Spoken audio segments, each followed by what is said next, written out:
সূরা আন-নাবা মক্কায় অবতীর্ণ। আয়াত 40 রুকু 2। বিসমিল্লাহির রহমানির রহিম। কোন বিষয়টি সম্পর্কে তারা একে অপরকে জিজ্ঞাসা করছে? তারা কি সেই মহা সংবাদের ব্যাপারেই একে অপরকে জিজ্ঞাসা করছে, যে ব্যাপারে তারা নিজেরাও নানা মতে বিভক্ত? না, কখনো নয়। এরা অচিরেই সেই ঘটনাটি জানতে পারবে। হ্যাঁ, অতি সত্বরই তারা সে সম্পর্কে জানতে পারবে। আমি কি ভূমিকে বিছানার মতো করে তৈরি করিনি? ভূমিকে স্থির রাখার জন্যে আমি পাহাড় সমূহকে এর গায়ে পেরেকের মতো গেড়ে রেখেছি। আমি তোমাদের জোড়ায় জোড়ায় পয়দা করেছি। তোমাদের ঘুমকে আমি শান্তির উপকরণ বানিয়েছি। আমি রাতকে তোমাদের জন্যে আবরণ করে দিয়েছি, আর দিনগুলোকে জীবিকা অর্জনের জন্য আলোকোজ্জ্বল করে রেখেছি। আমি তোমাদের উপর 7টি মজবুত আসমান বানিয়েছি। এতে স্থাপন করেছি একটি প্রজ্জ্বল বাতি। মেঘমালা থেকে আমি বর্ষণ করেছি অবিরাম বৃষ্টিধারা, যেন তা দিয়ে আমি শ্যামল ভূমিতে উৎপাদন করতে পারি নানা রকমের শস্যদানা ও তরিতরকারি এবং সুনিবিড় বাগ বাগিচা। নিঃসন্দেহে চূড়ান্ত সিদ্ধান্তের একটি দিন রয়েছে, যেদিনে সিংগায় ফুঁ দেয়া হবে। সেদিনে তোমরা দলে দলে বেরিয়ে আসবে। সেদিন আসমান খুলে দেয়া হবে এবং তা অনেকগুলো খোলা দরজায় পরিণত হয়ে যাবে।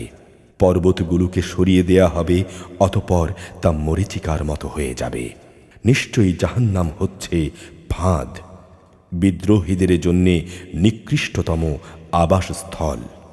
সেখানে তারা কালের পর কাল ধরে পড়ে থাকবে। সেখানে তারা কোনো ঠান্ডা ও পানীয় জাতের কিছুর স্বাদ ভোগ করবে না। সেখানে ফুটন্ত পানি প্রবাহিত পুজ ছাড়া কিছুই থাকবে না। এই হচ্ছে তাদের যথাযথ প্রতিফল। কেননা এরা হিসাবে নিকাশের এ দিনটি থেকে কিছুই আশা করেনি, বরং তারা আমার নিদর্শনসমূহকে মিথ্যা প্রতিপন্ন করেছে।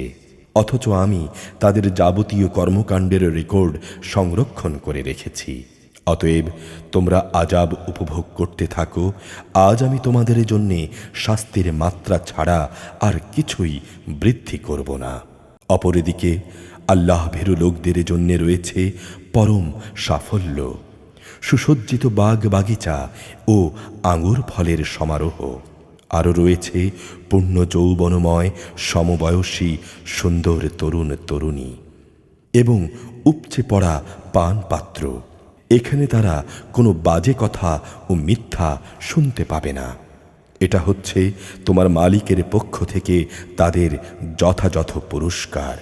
আসমানসমূহ, জমিন ও এদের উভয়ের মাঝখানে যা কিছু আছে, তার মালিক দয়াময় আল্লাহ তাআলার। তার সাথে কেউই বিতর্ক করার ক্ষমতা রাখে না। সেদিন পরাক্রমশালী মালিকের সামনে রূহ জিব্রাইল ও অন্যান্য ফেরেশতারা সারিবদ্ধভাবে দাঁড়িয়ে থাকবে। দয়াময় আল্লাহ তাআলা যাদের অনুমতি দেবেন, তারা ছাড়া অন্য কেউই কথা বলতে পারবে না, এবং অনুমতিপ্রাপ্ত ব্যক্তি যখন বলবে, তখন সে সঠিক কথাই বলবে। সেদিনটি সত্য। কেউ ইচ্ছা করলে এখনো এই সত্যের দ্বারা নিজের মালিকের কাছে একটা আশ্রয় খুঁজে নিতে পারে। আমি অবশ্যই আসন্ন আযাব সম্পর্কে তোমাদের সতর্ক করে দিয়েছি। সেদিন মানুষ দেখবে তার হাত দুটি এ দিনের জন্যে কি কি জিনিস পাঠিয়েছে। এদিনকে অস্বীকারী ব্যক্তি তখন বলে উঠবে, হায়, কত ভালো হতো যদি মানুষ না হয়ে আমি আজ মাটি হতাম।